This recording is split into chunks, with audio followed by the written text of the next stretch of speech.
arrive au club, il dit « Ok, je prends cette équipe, ne sont pas dans mes plans Ronaldinho, Deco et Samuel Eto'o. » Non seulement il se trompe, et il se trompe profondément. Mais déjà, bon, vous connaissez ce business de la presse, les télévisions. Il y a souvent des enfants qui sont beaux, d'autres qui le sont moins. Et moi, j'ai toujours été l'enfant qui était moins beau.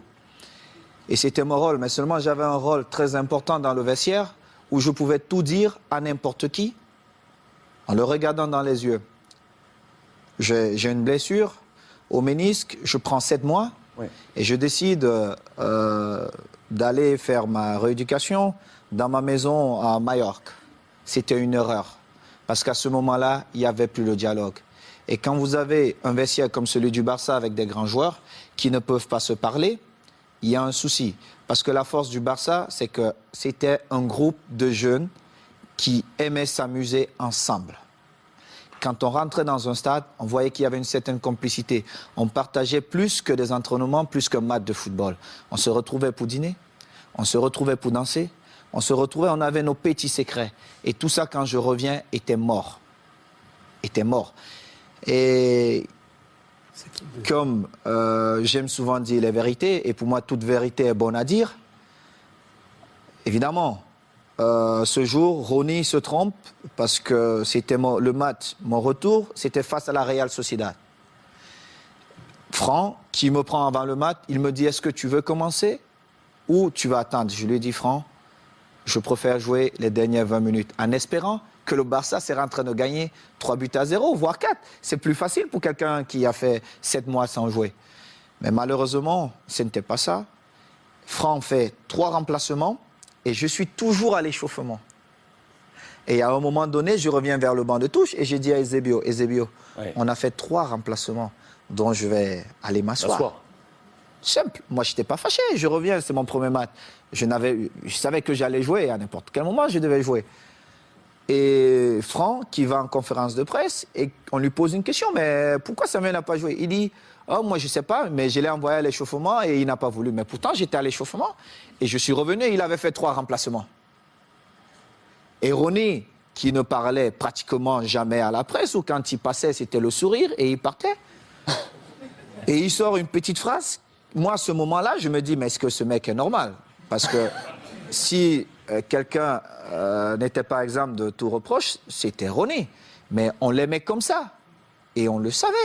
Mais moi, quand je parle souvent à Eden Hazard, je prends l'exemple sur Ronny. Je lui dis, Ronaldinho était le meilleur joueur au monde ou le meilleur joueur de tous les temps. Parce qu'il était incroyablement fort. Mais seulement un joueur qui ne s'entraîne pas tous les jours, au bout d'un moment donné, ça paye cash. Ça paye. Tu peux être Ronaldinho, tu peux être Messi. Si tu ne t'entraînes pas, monsieur Eden Hazard, au bout de 2 ans, on t'oublie. Et le football va tellement vite qu'il y aura un autre gamin qui va naître, qui sera encore plus fort. Et c'était ça. Et quand Ronny le dit, moi j'attends le lendemain, personne ne s'excuse. 2 jours après, personne ne s'excuse. J'ai dit, mais ils ne sont pas bien dans leur tête, eux. Et alors là, je monte au créneau et j'essaie de remettre de l'ordre. Mais seulement, comme j'étais le fils mal aimé de la presse, on a tout mis sur moi. Mais ils ont oublié de dire, en 2006, Ludovic Giuli est souvent là avec vous. Franck n'a pas parlé au vestiaire pendant la mi-temps, quand on perdait face à Arsenal. C'est moi qui ai tenu le discours. Moi, j'ai parlé. J'ai dit ce que je pensais à chacun d'eux. Quand on est revenu, on a vu un autre Barça. On a gagné ce trophée. Moi, je m'en fous. Le plus important pour nous, c'était de gagner.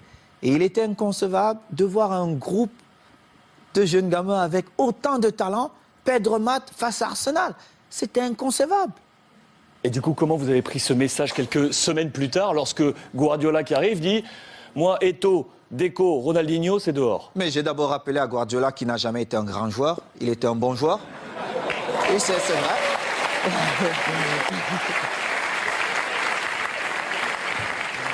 Mais c'est vrai. Je le lui ai dit. Et j'ai rappelé au passage, si c'est le coach, lui, ce qui me le dit, je dis, OK, je ne peux rien dire. Comme joueur, on connaît aussi Pep, mais surtout comme entraîneur, Il n'avait rien démontré pour qu'il arrive dans un vestiaire comme le Barça. Il ne connaissait même pas l'histoire du vestiaire et qu'il se mette à dire certaines choses. Et en plus, ce qui me faisait encore plus mal, c'est qu'ils inventaient des choses que la presse relayait. J'ai eu cette discussion avec lui et j'ai eu une très très belle offre pour aller jouer 6 mois en Ouzbékistan où on me payait 26 millions de dollars. Et dans son bureau, avec Tiki, il me dit « Oh Samuel, ça peut te faire du bien, vas-y. » Et je lui ai dit « Celui qui va te faire gagner, c'est Eto'o. Mais tu viendras me demander pardon. » Et je suis resté à ma place.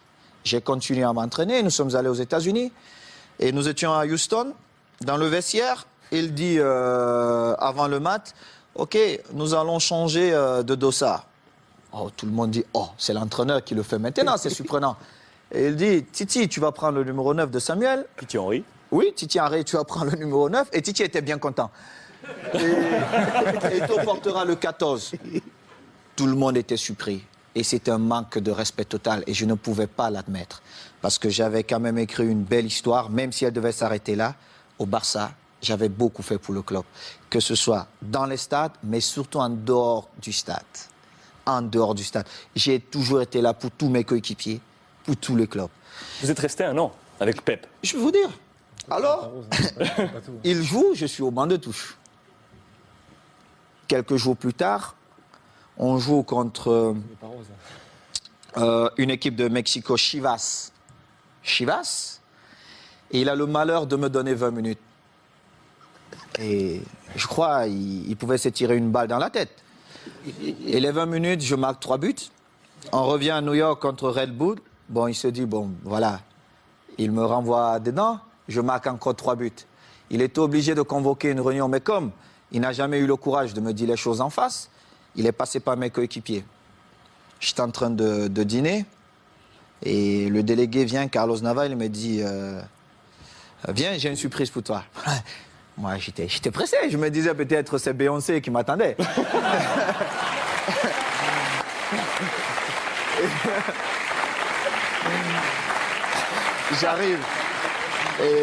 J'arrive dans cette suite et je vois Jorquera, Oleguer, non pas Oleguer, Puyol, Les jeunes du Barça.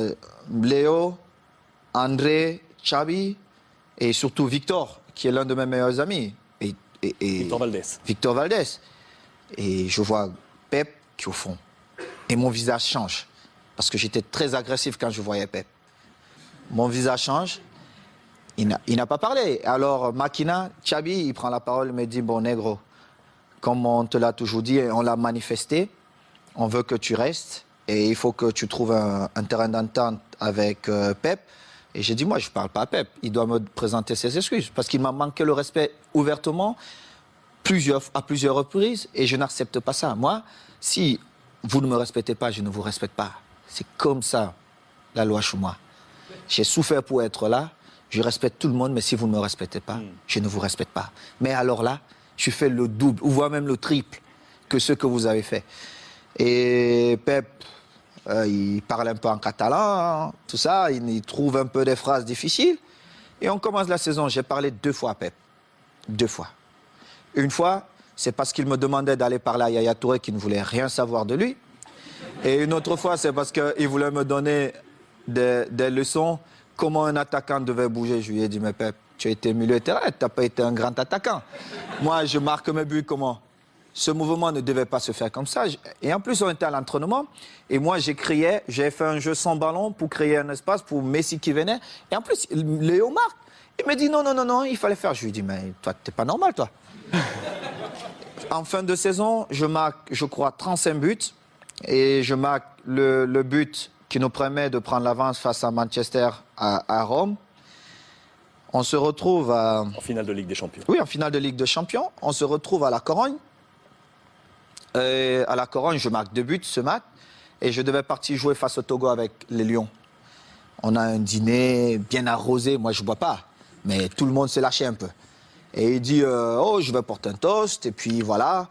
Vraiment, il faut qu'on dise merci à Samuel parce que c'était une saison difficile pour lui. Mais il a montré le grand joueur qu'il est. Tout ça. Un beau discours. C'est la première fois où j'ai fait confiance à Guardiola. Mais cela m'a coûté mon passeport pour l'Inter de Milan.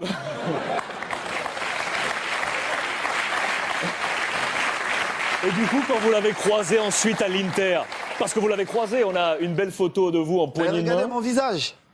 Parce que Guardiola, il m'a vu dans le tunnel. Est-ce qu'il m'a salué dans le tunnel? Il ne m'a pas salué dans le tunnel. Il a vous a attendu salué? là où il y avait tous les caméras. Moi, quand il a... Regardez le visage de Thierry Henry. Ça dit tout. Parce qu'ils ont vu la scène. On était tous dans le tunnel.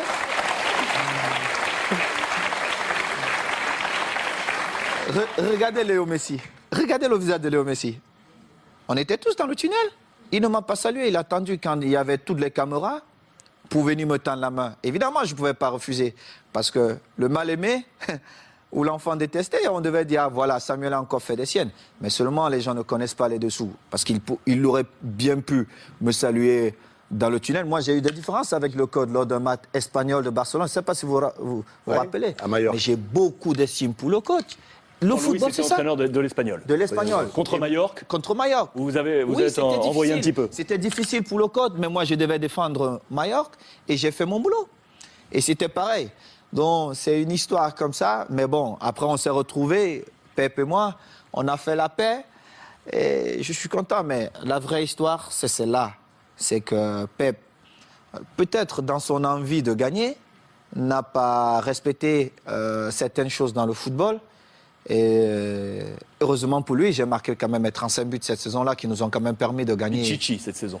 Qui nous ont permis de gagner tous les titres qu'il a gagnés. Et il est bien content parce que c'était ses premiers trophées. Saison où le Ballon d'Or arrive dans les mains de Léo Messi. Mérité. Vous êtes 10e de ce classement Ballon d'Or cette saison. Je ne regardais même pas ça, mais Léo l'a bien mérité. Bon.